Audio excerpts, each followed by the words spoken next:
अस्सलाम वालेकुम स्टूडेंट्स। आज हम एडवांस अकाउंटिंग में सॉल्व करने जा रहे हैं फाइनेंशियल स्टेटमेंट और इसका ईयर है 2014 रेगुलर।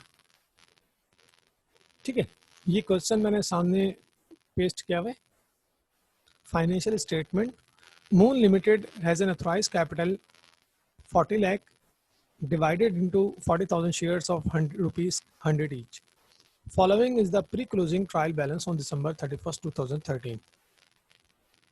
ठीक है, क्वेश्चन दिया हुआ है ऊपर, ये ट्रायल बैलेंस है और जिसका टोटल 16,30,000 आ रहा है। ठीक है, बाकी ये एडिशनल इन्फॉर्मेशन है इसकी, एडजस्टिंग एंट्रीज, और इसका प्रिपेयर करना है आपको income statement and balance sheet. ठीक है, तो हम इसके फिलहाल 3 स्टेटमेंट्स बनाएंगे: income statement, statement of retained earning and balance sheet. Start करते हैं। ये फॉर्मेट यहाँ पे कॉपी है, बस इस पर हमने वैल्यूज को पुट करनी है। सबसे पहले हमारे पास लिखा हुआ है सेल्स। सेल्स हम यहाँ से उठाएंगे। सेल्स हमारे पास है 5 लाख रुपीज़। ठीक है, अच्छा, सेल्स रिटर्न सेल डिस्काउंट नहीं है, ठीक है, तो वो उसमें नहीं लिखेंगे, वरना तो सेल रिटर्न सेल डिस्काउंट आपको पता है यहाँ से माइनस कर देंगे, सेल्स में से नेट सेल आ जाती है। ठीक है, उसके बाद है merchandise inventory beginning. Merchandise inventory beginning आपको दी हुई है 4 लाख रुपीज़ की। परचेजेस हमें है 3 लाख रुपीज़ की परचेजेस हैं। ठीक, कैरेज इन या ट्रांसपोर्टेशन इन 2000 है हमारे पास। ठीक है, ये 3,02,000 हो गया, हमने प्लस कर लिया इसको। क्या किया हमने? बिगिनिंग इन्वेंट्री लिखी, देन परचेज, परचेज में कैरेज इन प्लस किया, ये हो गया आपका टोटल परचेजेस। बिगिनिंग इन्वेंट्री और इसको टोटल परचेजेस को प्लस किया, 3,02,000, 4 3 और 4 7,02,000 हो गई आपकी मर्चेंडाइज अवेलेबल फॉर सेल, 7,02,000। ठीक है,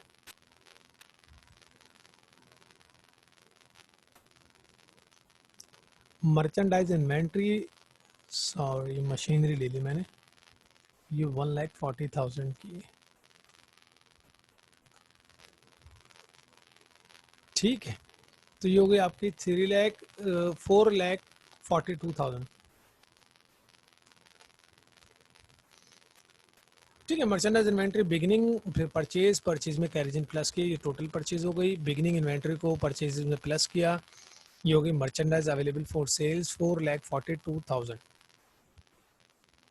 ठीक है, देन इसमें से एंडिंग इन्वेंट्री माइनस कर दी। एंडिंग इन्वेंट्री नीचे होती है हमारे पास, मर्चेंडाइज इन्वेंट्री एंडिंग है 70,000 रुपीज़। ठीक है, इसमें से माइनस करके 4,42,000 में से 70,000 माइनस कर 3,72,000 हमारे पास वैल्यू आ गई।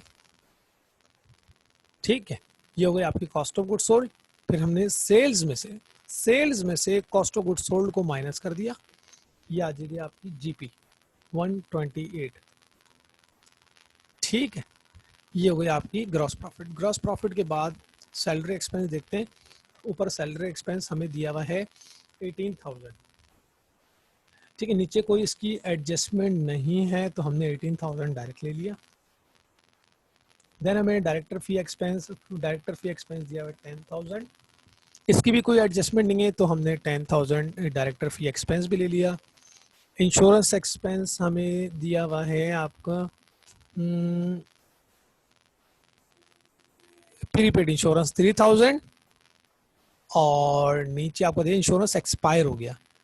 कितना एक्सपायर हुआ है? 1,000। जो एक्सपायर हो गया वो ले लेंगे एक्सपेंस। ठीक है, जो बच गया बैलेंस शीट में जाएगा, जो एक्सपायर हो गया वो इधर आ जाएगा। ठीक है, नेक्स्ट हमें दिया हुआ रेंट एक्सपेंस। रेंट एक्सपेंस हमारे पास है ऊपर, कितना है? Rent expense 8,000।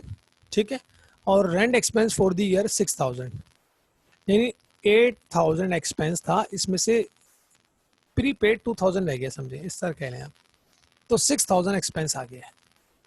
और हम इससे पहले डिस्कस कर चुके हैं, अगर नीचे एक्सपेंस आ जाए तो हम डायरेक्ट लेंगे, नीचे कम हो या ज़्यादा हो। ठीक है, और कॉन्सेप्ट क्या है इसके कि भाई रेंट एक्सपेंस जो है 8,000 आपने ऊपर लिया हुआ है, कहाँ? ट्रायल बैलेंस में, और नीचे लिखा हुआ है रेंट एक्सपेंस 8,000 नहीं है, 6,000 है। इसका मतलब है 2,000 आपका, 2,000 आपका जो है वो क्या है? प्रीपेड है। ठीक है, तो उसको ब्रैकेट में लिख देते हैं हम। 6 में से 2 आपने माइनस कर दिया, ये हो गया आपका 6,000, ठीक है। अच्छा, और ब्रैकेट में क्या था, ये दोनों प्लस में, ये 70,000 माइनस, को भी 70,000 लिख देते हैं यहाँ पर, इधर माइनस आ रहा है ब्रैकेट की जगह, ठीक है।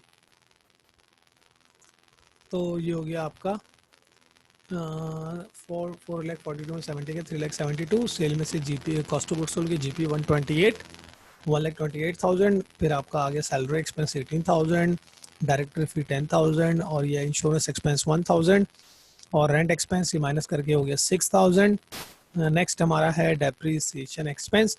Depreciation expense for the year of machinery 10% and building 15%। Machinery का 10% है, ठीक है। ऊपर दिखते हैं मशीनरी कितनी है हमारे पास, मशीनरी है 4 लाख का 10% आपका आया 40,000, ठीक है। अब रह गया आपका डेप्रिसिएशन एक्सपेंस बिल्डिंग, ठीक है। तो बिल्डिंग का है 15%, बिल्डिंग आपकी दी हुई है ऊपर 7 लाख का 15% आ गया, ये 70 और 35 हो गया 1,05,000, 1,05,000। इंटरेस्ट एक्सपेंस डेप्रिसिएशन हो गया, इंश्योरेंस हो गया आपका, रेंट हो गया, अलाउंस फॉर बैड डेट्स।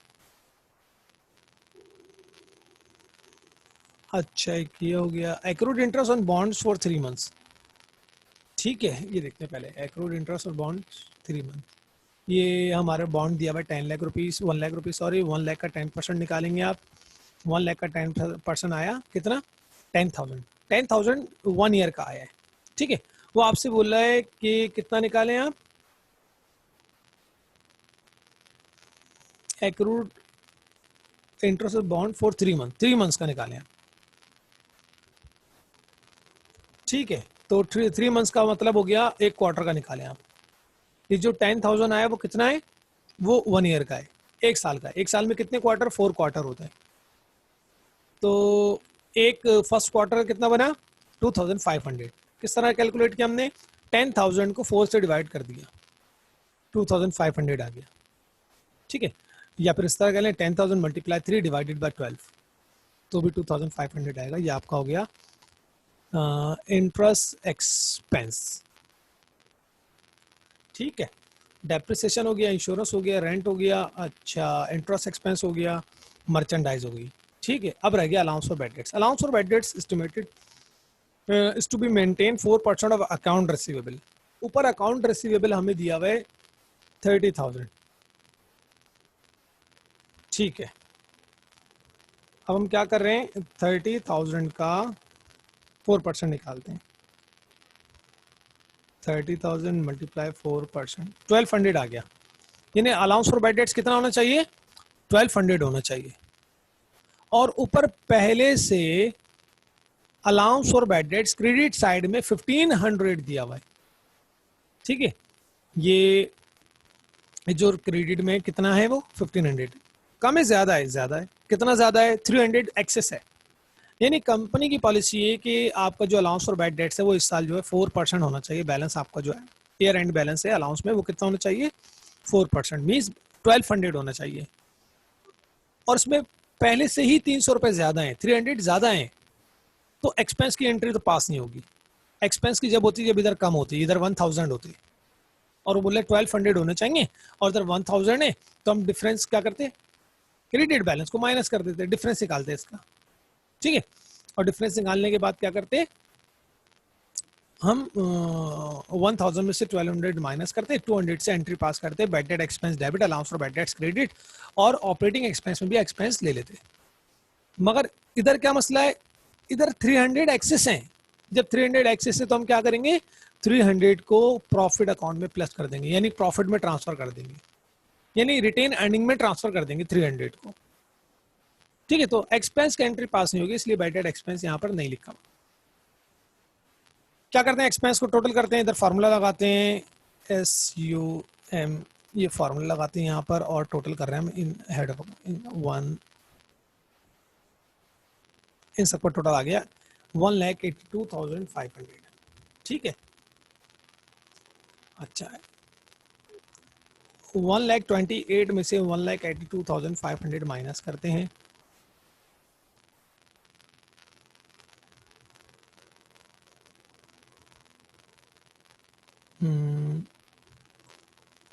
इसमें से माइनस कर रहे हैं ये 54,500 माइनस का आ गया। 1,28,000 में से 1,82,500 माइनस किए तो 54,500 आपका आ गया माइनस में। ठीक है, अब आपके पास क्या है, कमीशन इनकम गिवन है। कितनी कमीशन इनकम? 3,500। हमने 3,500 इसमें प्लस कर ली। क्या करेंगे भाई, इसमें प्लस कर देंगे, ये आपका माइनस में आ रहा है 51,000। ठीक है, 51,000 आपका क्या आ रहा है टोटल? 51,000 आपका आ रहा है नेट लॉस या टोटल लॉस कह रहे हैं इसको। ठीक है, नेक्स्ट ये हमारा इनकम स्टेटमेंट कंप्लीट हो गया और अब हम आगे मूव करते हैं और नेक्स्ट हमारा जो पार्ट है वो है retained earning, statement of retained earning. ठीक,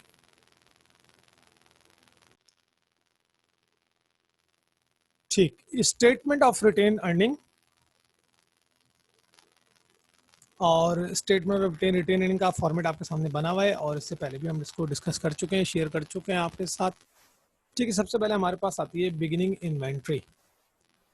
रिटेन अर्निंग की जो ओपनिंग इन्वेंट्री है या सॉरी ओपनिंग बैलेंस है वो रिटेन अर्निंग का है 2 लाख रुपीज। ठीक है, ये रहा, हमने यहाँ पे लिख दिया 2 लाख रुपीज।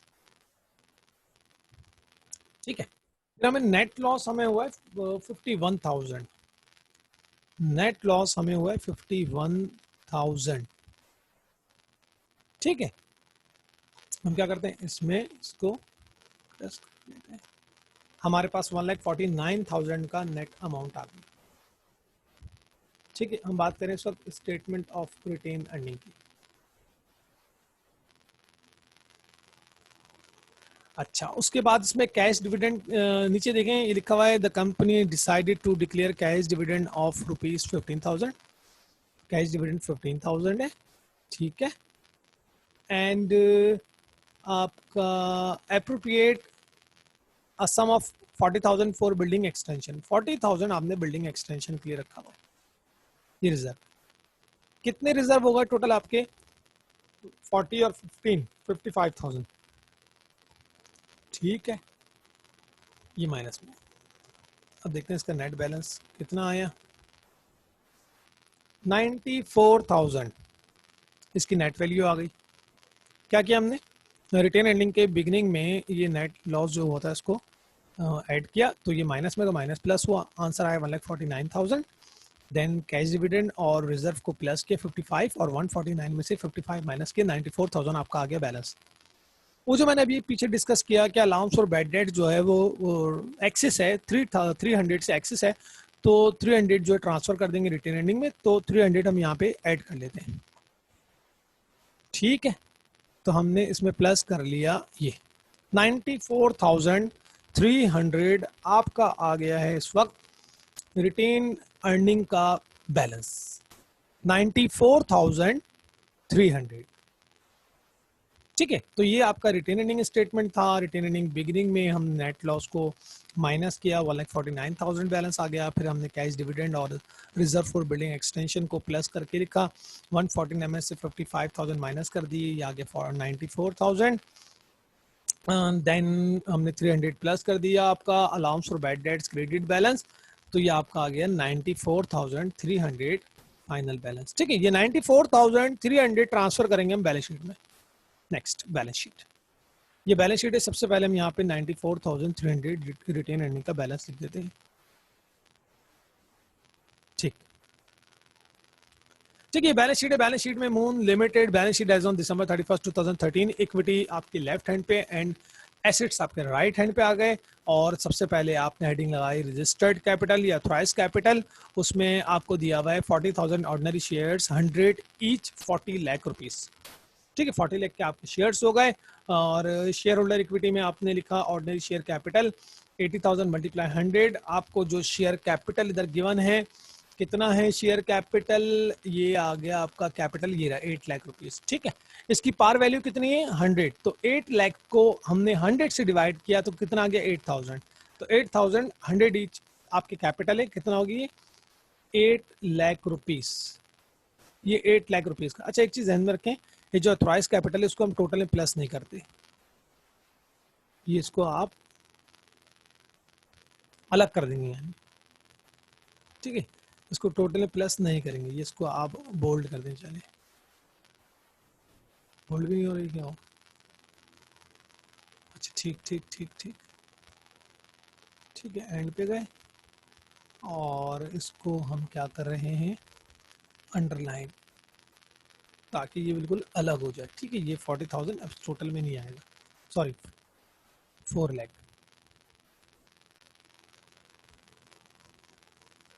4 लाख भी नहीं तो 40 लाख, ये हो गया आपका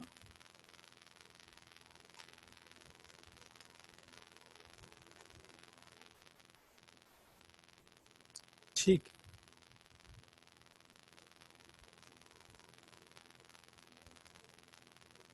स्पेस कम हो रहे हैं यहाँ पे हमारे पास, ठीक है, तो इसको फॉर्मेट इसका सही कर लें हम, इसको यहाँ ले आते हैं,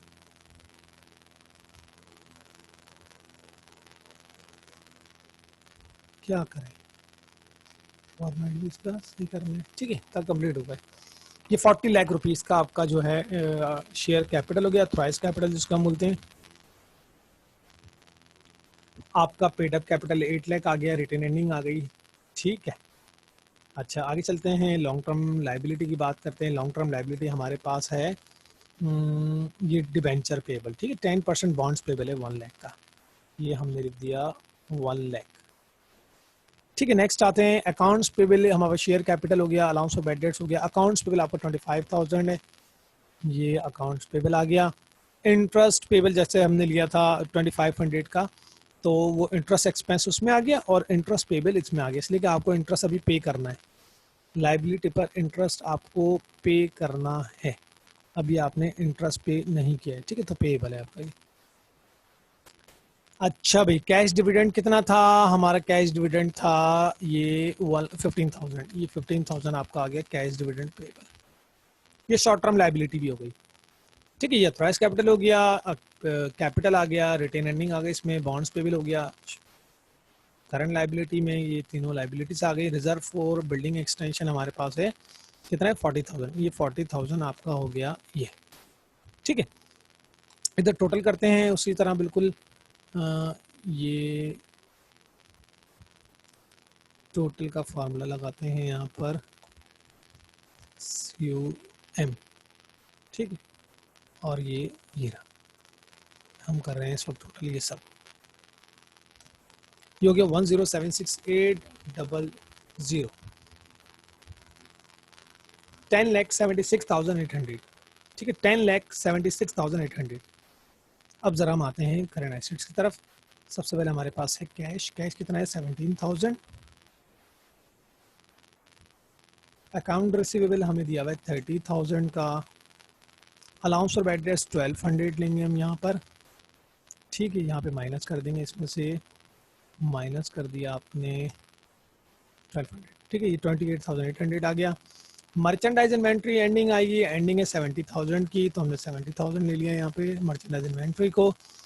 प्रीपेड इंश्योरेंस, प्रीपेड इंश्योरेंस हमारे पास है, इंश्योरेंस टोटल हमारे पास था 3,000, उसमें से एक्सपायर हो गया 1,000 का, 3 में से 1 एक्सपायर हो गया, 2,000 बच गया, तो प्रीपेड में 2,000 आ गया आपका, ठीक है। फिर प्रीपेड रेंट इंश्योरेंस, सॉरी, ठीक है। अब प्रीपेड रेंट की बात करते हैं, रेंट एक्सपेंस ऊपर है 8,000 और नीचे रेंट एक्सपेंस है 6,000, तो 2,000 के आपके पास जो है प्रीपेड रेंट भी है। ऑफिस सप्लाईज की बात करते हैं, 2,000 के ऑफिस सप्लाईज है, और नीचे ऑफिस सप्लाईज के बारे में कोई एंट्री नहीं है, ऑफिस सप्लाईज 2,000 ही ले लेंगे फिर हम, ठीक है। देन मशीनरी देखते हैं, मशीनरी हमारे पास है 4 लाख रुपीस की मशीनरी है। अलाउंस फॉर डेप्रिसिएशन ऊपर तो हमारे पास नहीं है, जो हमने कैलकुलेट किया था वही लेंगे। अलाउंस फॉर डेप्रिसिएशन आया था आपका मशीनरी डेप्रिशिएट हुई थी 10%, तो 4 लाख का 10% आया था 40,000। ठीक है, तो यहाँ पर हम क्या करेंगे, 4 लाख में से माइनस कर देंगे 40,000। 4 लाख में 40 गया, 360 आ गया। ठीक है, नेक्स्ट देखते हैं बिल्डिंग। बिल्डिंग की वैल्यू दी हुई है 7 लाख रुपीज़। 7 ये लिखी हुई, ठीक है, 7 लाख रुपीज़ है। अलाउंस फॉर डेप्रिसिएशन बिल्डिंग का भी ऊपर गिवन नहीं है, अगर अगर ऊपर डेप्रिसिएशन होता अलाउंस, नीचे भी जो लिखा हुआ है 15% बिल्डिंग का, जो 15% आया था वो 1,05,000 वो, और ऊपर जो दिया हुआ था दोनों प्लस करके यहाँ लेते हैं हम। ठीक है, अभी ऊपर नहीं है, तो नीचे जो अमाउंट आई थी 15%, 7 लाख का 15% आया था 1,05,000 रुपीज़। ठीक है, तो इसको माइनस कर देंगे, 7 में से माइनस कर दिया 1,05,000, तो ये आ गई 5,95,000। ये हमारे पास हुआ करंट एसेट्स। इसको हम प्लस करते हैं, सम का फॉर्मूला लगा लेते हैं इसमें, और देखते हैं इसका टोटल क्या आ रहा है। इक्वल आना चाहिए टोटल, ये आ गया आपका टोटल, बिल्कुल इक्वल आ गया। कितना है, 1076800, 10,76,800, 10,76,800 रुपए। ठीक है, 10,76,800 आपका टोटल बैलेंस आ गया, और आपकी बैलेंस शीट इस वक्त इक्वल है, और ये आपका फाइनेंशियल स्टेटमेंट हो गया एंड। ठीक है, तो ये जो हमने ईयर सॉल्व किया था वो था 2014 रेगुलर। 2014 रेगुलर में सबसे पहले हमने बनाया इनकम स्टेटमेंट, और इनकम स्टेटमेंट के बाद देन हमने बनाया स्टेटमेंट ऑफ रिटेन अर्निंग, और उसके बाद हमने बनाया इसकी बैलेंस शीट, और बैलेंस शीट आ गई। ठीक है, इंशाल्लाह आपको एक क्वेश्चन क्लियर हो गया होगा। ठीक है, बाकी नेक्स्ट वीडियो तक के लिए अल्लाह हाफिज, थैंक यू।